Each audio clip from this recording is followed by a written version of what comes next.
அலைஹிஸ்ஸலாம் அவர்கள் சொன்னார்கள், அப்ஷிர் உபஷிருக இன்னல்லாஹ தஆலா கால.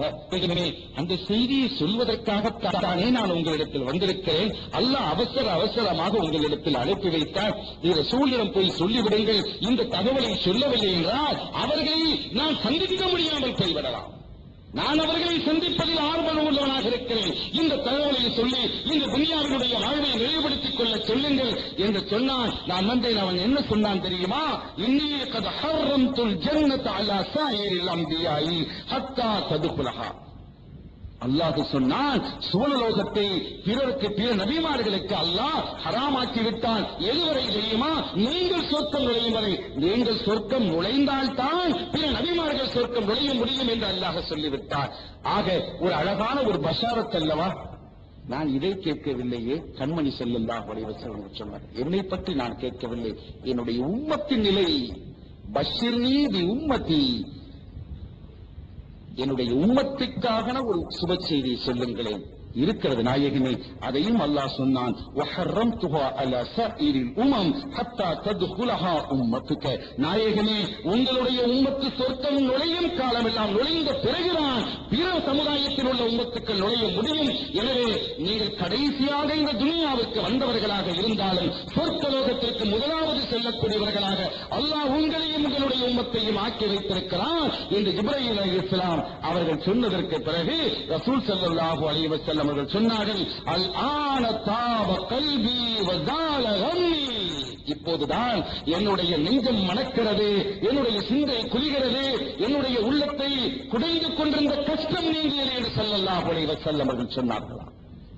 சங்கைக்குரிய பெருமக்களே, அப்படிப்பட்ட கண்மணி நாயகம் ஸல்லல்லாஹு அலைஹி வஸல்லம் அல்லாஹ்வினுடைய சன்னிதானத்திலே அமர்ந்து இந்த சமுதாயத்திற்காக வேண்டி மன்றாடுவார்கள், ஷஃபாத்து செய்வார்கள். அருமையான பெருமக்களே, இன்னொரு செய்தியும் அதிலே வருகிறது. அந்த கியாமத்தின் போது முதலாவது ஆடை உடுக்கக்கூடியவர்கள் யார் என்பது பற்றிய ஒரு நீண்ட நெடிய ஹதீஸை பெருமக்கள் சொல்லிக் காட்டுவார்கள். பல ஹதீஸ்கள் இதிலே இடம்பெறுகிறது. கியாமத் நாளையிலே முதலாவதாக ஆடை உடுக்கப்படுபவர்கள் ஹஜ்ரத் இப்ராஹிம் அலைஹிஸ்ஸலாம். கியாமத் நாளையில் முதலாவதாக ஆடை உடுக்கப்படக்கூடியவர்கள் நபி இப்ராஹிம் அலைஹிஸ்ஸலாம். இதற்கான விளக்கத்தை பெருமக்கள் சொல்வார்கள். இப்ராஹிம் அலைஹிஸ்ஸலாம் அவர்களை நம்ரூத் நெருப்பிலே எரியும் பொழுது ஆடைகளை களைந்து நிர்வாணமாக அனுப்பினானாம். என்னுடைய கலீலை நான் எப்படியெல்லாம் நேசிக்கிறேன் என்பதை காட்டுவதற்காக, மக்களுக்கு காட்டுவதற்காக அல்லாஹ் நபி இப்ராஹிம் அலைஹிஸ்ஸலாம் அவர்களுக்கு முதலாவது ஆடை அணிவிப்பான் என்று சொன்னதற்கு பிறகு அதற்கு அடுத்தபடியாக எனக்கு ஆடையை அணிவிப்பான் என்று ஒரு ஹதீஸ் வருகிறது. இங்கே நமக்கு யோசனையாக இருக்கிறது.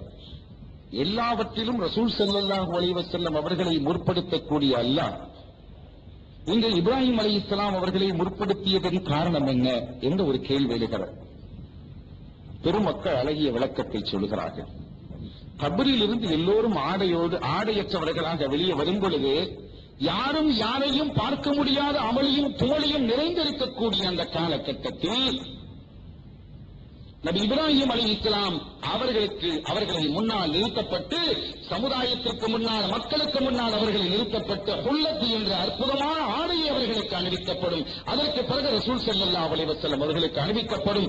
முதலாவது அணிவிக்கப்பட்ட ஆடையை விட இரண்டாவது ரசூலுல்லாஹ்விற்கு அணிவிக்கப்பட்ட ஆடை மிக அழகு வாய்ந்ததாக இருந்தாலும் பெருமக்கள் சொல்கிறார்கள், அழகு வாய்ந்ததாக இருக்கலாம், அற்புதம் வாய்ந்ததாக இருக்கலாம், தகுதிக்கூடியதாக இருக்கலாம், ஆனாலும் முதலாவது ஆடை அணிவிக்கப்பட்டவர்கள் அவர்கள் தானே என்ற ஒரு கேள்வி எழும் பொழுது இன்னொரு பெருமக்களாகிய சூஃபியாக்கள் ஒரு ஹதீஸை சொல்லுகிறார்கள். யாராக இருந்தாலும் கபரில் இருந்து வரும் பொழுது ஆடை இல்லாதவர்களாக வருவார்கள் என்பது பல ஹதீஸின் மூலமாக தெளிவு. ஆனால் ரசூல் ஸல்லல்லாஹு அலைஹி வஸல்லம் அவர்கள் மாத்திரம் ஆடையோடுதான் வருவார்களாம். சுப்ஹானல்லாஹ். ஏற்கனவே அவர்கள் புனிதமான இந்த ரூஹ் அவர்களை விட்டு பிரிந்த போது எந்த கஃபனோடு அவர்கள் உடையோடு அவர்கள் அடக்கம் செய்யப்பட்டார்களோ அந்த ஆடையோடு தான் அவர்கள் வருவார்கள். தன்னுடைய ஹபீபை ஆடை இல்லாமல் கபரிலிருந்து எழுப்புவதையும் கூட அல்லாஹ் வைத்திருக்கிறான்.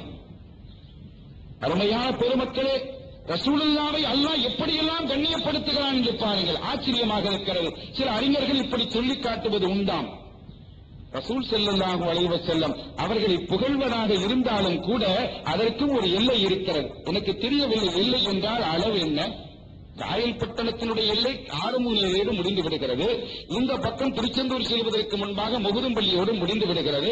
இது ஒரு எல்லை இருக்கிறது. ரசூல் ஸல்லல்லாஹு அலைஹி வஸல்லம் அவர்களை புகழ்வதற்கான எல்லை எது? அளவு என்ன? எத்தனை கிலோமீட்டர், அல்லது அதனுடைய அகலம், அதனுடைய ஆழம், அதனுடைய நீளம், அதனுடைய உயரம் எந்த அளவிற்கு? ஷாதுலியா தரீகாவினுடைய ஷேகுமார்களில் ஒருவர்களாக இருக்கக்கூடிய இமாம் பூசிரி ரஹ்மத்துல்லாஹி அலைஹி, ஷாதுலியா தரீகாவினுடைய ஷேகுமார்களில் ஒருவராக இருக்கக்கூடிய இமாம் பூசிரி ரஹ்மத்துல்லாஹி அலைஹி அவர்கள் இப்படி சொன்னார்கள்: فَإِنَّ فَضْلَ رَسُولِ اللَّهِ لَيْسَ لَهُ حَدٌّ فَيُعْرَبَ عَنْهُ نَاطِقٌ بِفَمِهِ. ரசூல் ஸல்லல்லாஹு அலைஹி வஸல்லம் அவர்களுடைய சிறப்பு இருக்கிறதே, லைஸ லஹு ஹத்துன், அவர்களுக்கு எல்லையே இல்லை. அந்த புகழுக்கு, ரசூல் ஸல்லல்லாஹு அலைஹி வஸல்லம் அவருடைய புகழுக்கு எல்லையே இல்லை என்று இமாம் பூசிரி ரஹ்மத்துல்லாஹி அலைஹி ஷாதுலியா தரீகாவினுடைய ஆன்மீக தொண்டராக இருக்கக்கூடியவர்கள். உலகமெல்லாம் இந்த புர்தா ஷரீஃபை ஓதப்படுகிறது. அத்தகைய சிறப்பும் உள்ள மகிமையும் உள்ள அவர்களுடைய கூற்றுக்கு மாற்றமாக யாராவது சொல்வதாக இருந்தால், ரசூல் ஸல்லல்லாஹு அலைஹி வஸல்லம் அவர்களால் போர்க்கப்பட்டவர்கள் அல்லவா கனவிலே கண்மணி நாயகத்தால் அங்கீகரிக்கப்பட்ட ஒரு கிரந்தம் தான் புர்தா ஷரீஃப். அதில் நமக்கு ஆழமான நம்பிக்கை இருக்கிறது. ஆனால் இப்படி யாராவது சொல்வதாக இருந்தால் அவர்கள் தரீக்காவை அங்கீகரிக்காதவர்கள் என்பது அர்த்தம். அது எந்த தரீக்காவா இருந்தாலும் சரி, காதிரியாவா இருந்தாலும் சரி, ஷாதிலியாவா இருந்தாலும் சரி, ரிஃபாயா இருந்தாலும் சரி, நக்ஷபந்தியாவாக இருந்தாலும் சரி, இந்த சொல்லுக்கு மாற்றமாக ரசூலினுடைய புகழுக்கு ஒரு எல்லை இருக்கிறது என்று யாராவது குறிப்பிட்டால் தரீக்காவிற்கும் அவருக்கும் சம்பந்தமே இல்லை.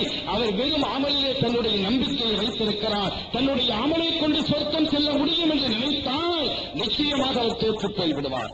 அருமையான பெருமக்களே, கண்மணி நாயகத்தினுடைய அருளை கொண்டும் ரசூல் ஸல்லல்லாஹு அலைஹி வஸல்லம் ஷஃபாத்தை கொண்டும் இறைவனுடைய ரஹமத்தை கொண்டும் தான் ஒரு மனிதன் சொர்க்கம் நுழைய முடியும் என்பதை நாம் எண்ணி பார்க்க வேண்டும். இதற்கெல்லாம் காரணம் என்ன தெரியுமா?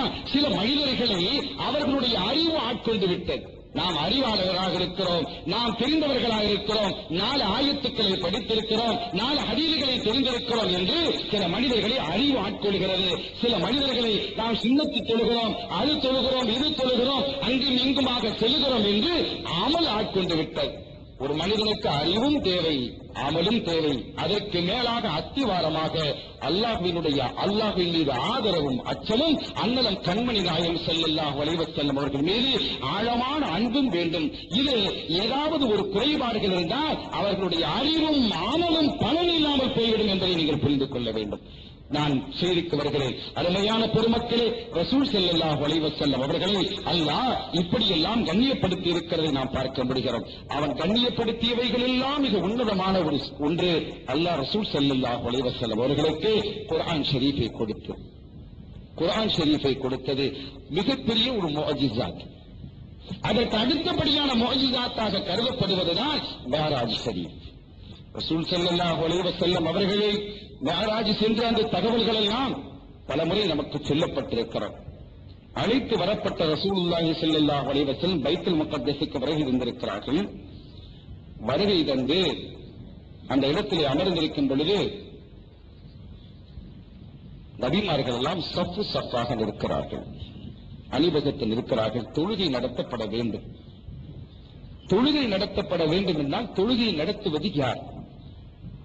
தொழுகை நடத்துவது யார்? எல்லோரும் ரசூல் ஸல்லல்லாஹு அலைஹி வஸல்லம் அவர்களை எதிர்பார்த்தவர்களாக அங்கே நிற்கிறார்கள் என்ற போதிலும் தொழுகை நடத்துவது யார் என்ற ஒரு கேள்வி எழுந்த பொழுது பல நபிமார்கள் கண்மணி நாயகம் ஸல்லல்லாஹு அலைஹி வஸல்லம் அவர்களை முற்படுத்தினார்கள். நாயகமே, நீங்கள் செல்லுங்களேன், உங்களை வரவேற்பதற்காக அல்லவா எங்களை அல்லாஹ் அனுப்பியிருக்கிறான் என்று சொன்ன மாத்திரத்தில் ரசூலுல்லாஹினுடைய பெருந்தன்மையை பாருங்கள். கண்மணி நாயகத்தினுடைய பணிவு.